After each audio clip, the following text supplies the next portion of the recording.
le montage du top Paris. Alors tout d'abord, on va vérifier si vous avez le nombre de pièces. Donc ici, nous avons le biais d'encolure, nous avons les deux manches, nous avons le dos et nous avons un devant. Vous avez surjeté le devant, donc au niveau des épaules. Donc on a fait que ça pour le moment, puisqu'ici nous allons faire les pinces. Vous avez également surjeté, donc ici au niveau du dos, les deux épaules et sur les côtés. Voilà. Et on vient au niveau des manches surjeter tout simplement sur les côtés, ici et de l'autre côté. Vous allez prendre votre devant et là nous allons faire les pinces qui viennent sur les côtés. Nous prenons donc cette fameuse pince, donc là nous sommes à l'arrière, donc à l'envers du tissu, et nous allons venir comme ceci mettre les deux repères ensemble, voyez,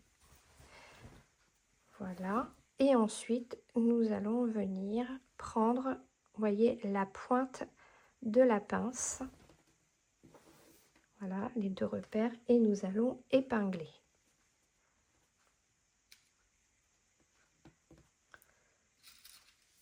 Alors ici, nous sommes sur la pointe, donc qui se stoppe ici. Et pour être bien sûr, et si surtout vous êtes débutant, vous prenez une règle et vous allez vers le repère, vous allez pointer sur le repère et sur la pointe. Et vous allez tracer, vous voyez, ici un trait. Voilà. Vous faites la même chose de l'autre côté. Nous allons venir faire une couture sur notre ligne jusqu'à la pointe. Ma pointe est ici et surtout vous n'allez pas vers l'extérieur lorsque vous allez coudre. Vous faites deux petits points, tac, 1, 2, en restant sur le tissu et vous allez laisser des longs fils et ensuite qu'on va devoir nouer à la suite. Donc ici, j'ai bien fait mes deux pinces de chaque côté. Je suis allée, on voit très bien, un petit peu plus loin que la pointe. Et là, ce que je vais faire, c'est que je vais prendre mes deux fils et je vais venir... Je n'ai pas fait de point d'arrêt, hein, ça c'est important, mais je vais venir juste, voilà, nouer un petit peu. Je vais venir aplatir mes pinces vers le bas au fer à repasser et couper, vous voyez, un petit peu les fils qui dépassent. Je suis venue donc aplatir mes pinces de couture en mettant bien, vous voyez, mon tissu vers le bas. Ensuite, je suis venue surjeter les côtés puisque je l'avais fait pour le dos, mais pas pour le devant. Et ensuite, on va venir assembler les épaules, voilà, endroit contre endroit. Je suis venue épingler mes épaules endroit contre endroit et à présent, je vais faire une couture à 8 mm du bord. En fait, c'est un top que vous pouvez également coudre directement à la surjeteuse. Donc, c'est pour ça que j'ai choisi de mettre ces coutures à 8 mm du bord. Pour coudre à 8 mm du bord, c'est très simple. Vous avez tout simplement juste à déplacer votre aiguille. Je suis venue aplatir mes coutures au fer à repasser et à présent je le réserve sur le côté. Je vais venir prendre mes manches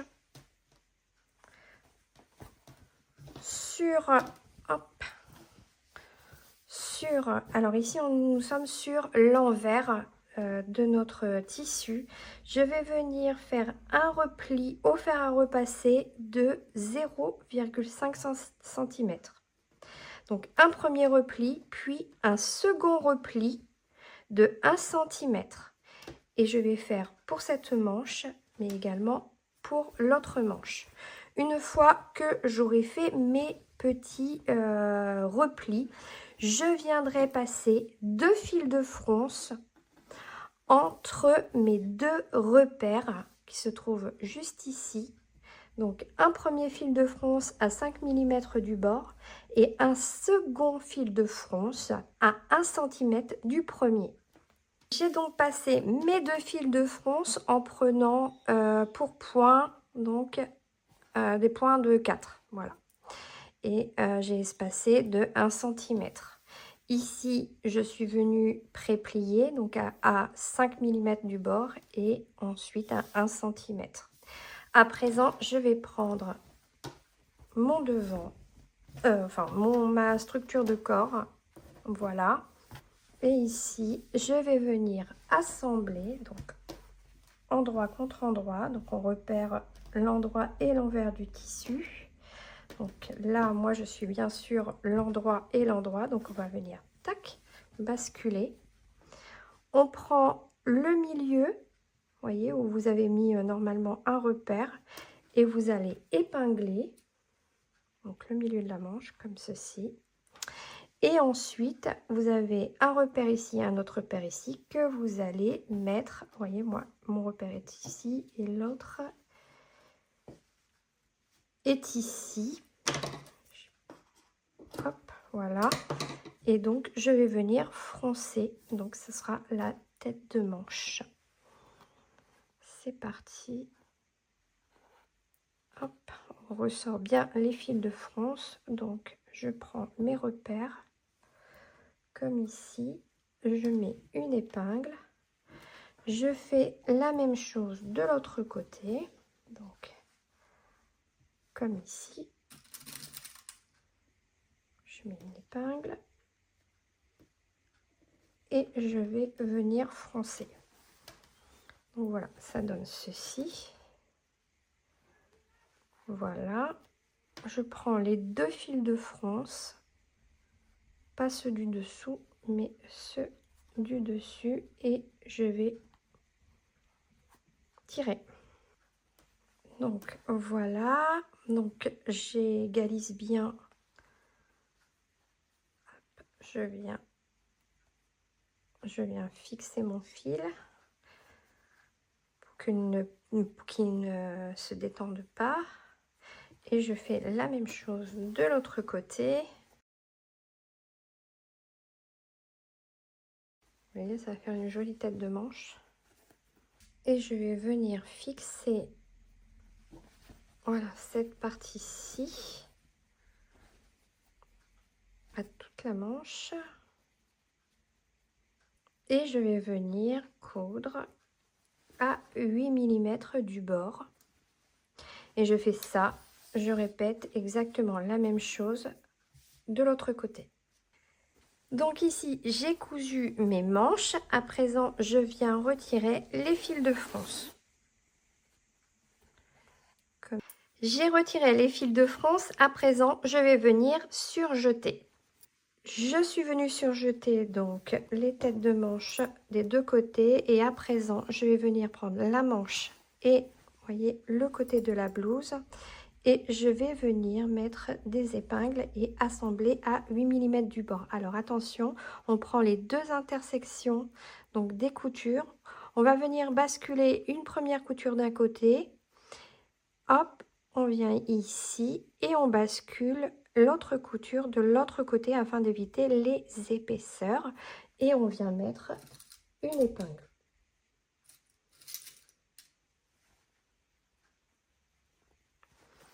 On vient épingler le reste.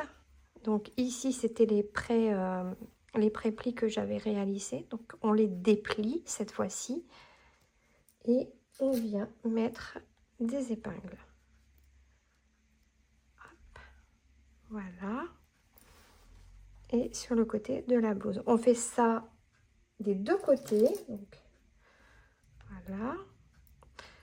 On fait ceci des deux côtés et on vient coudre à 8 mm du bord. J'ai donc réalisé ma couture à 8 mm du bord et ensuite je suis venue aplatir mes coutures. Ensuite, vous prenez le bas de la blouse, tant qu'on y est, vous faites un premier repli de 5 mm puis un autre pli de 1 cm. Vous allez venir faire une couture à 2 mm du bord. tout autour, donc du bas de la blouse. Ensuite, on avait déjà pré-plié notre bas de manche.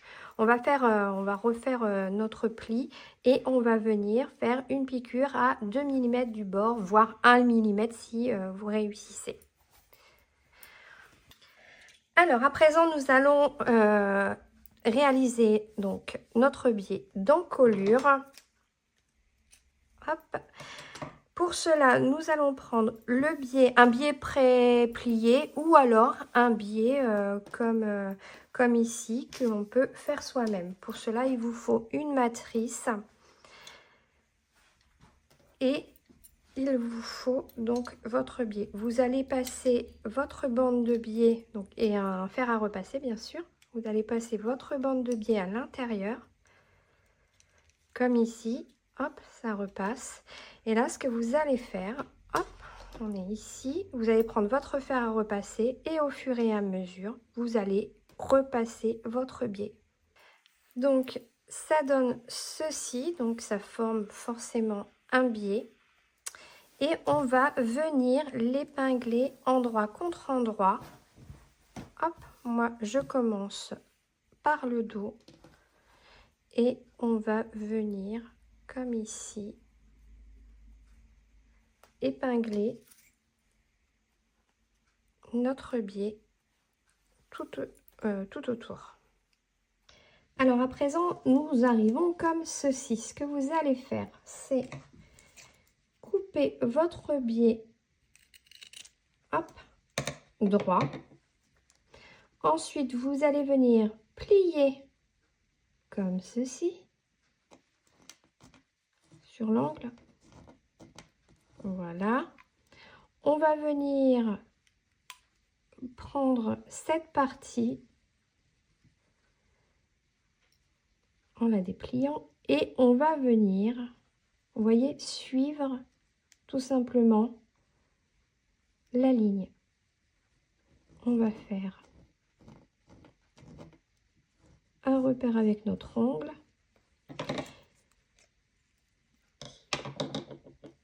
et ici on va prendre un stylo, on va venir faire un trait, on prend hop, une ou deux épingles et on va épingler, donc est-ce qu'on est bien au pli. Donc voilà, donc on est bien comme ceci.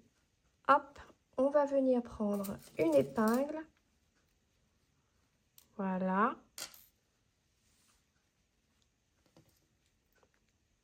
et on va épingler comme ceci. J'ai donc cousu sur la ligne. Maintenant, je retire les épingles. Donc, avant de découper, pour voir si tout est nickel, vous voyez, en gros, le biais, on va mettre un petit coup de fer à repasser. On va venir découper là, vous voyez, le surplus. On regarde bien si tout coïncide. Donc là, c'est nickel. Donc là, maintenant, à présent, je vais venir passer un petit coup de fer à repasser. C'est donc bien aplati. Je viens hop, faire une petite découpe comme ceci. Vous voyez là, ça dépasse un petit peu. Donc sans couper mon biais en dessous, surtout pas. On vient... Alors attendez, je vais déjà couper comme ceci. Comme ça, on verra mieux. Voilà. Et donc, vous voyez, j'ai un petit morceau qui dépasse. Hop. Voilà, je le découpe. Et là, on a vraiment un biais dans le biais parfaitement nickel. Donc, on revient épingler le tour. Hop, et on va venir faire une couture dans la première rainure. Hop. Donc, on fait une piqûre tout le tour. J'ai donc fixé mon biais. À présent, je vais venir ici aplatir avec le fer à repasser. Vous voyez ma couture. Donc, il faut que le tissu soit à l'intérieur du biais. Voilà, donc je suis venue repasser, vous voyez ici. Comme ça, ma couture est bien, vous voyez, ma marge de couture est bien à l'intérieur du biais. Et à présent, je vais prendre des petites pinces. Je vais faire un premier repli, puis un second repli, vous voyez, comme ici. Voilà. Et un autre repli, afin de voir, vous voyez, là, la jonction des deux coutures, comme ceci. Voilà. Je vais faire ça tout autour. Je vais venir fixer donc mon biais donc à 1 mm du bord, avec une couture à 1 mm du bord tout autour. Et voilà, je suis venue lui donner un petit coup de fer à repasser afin d'aplatir toutes les coutures, le biais, etc. Donc vous voyez, c'est très joli. Voilà. J'espère que vous vous amuserez à coudre ce patron.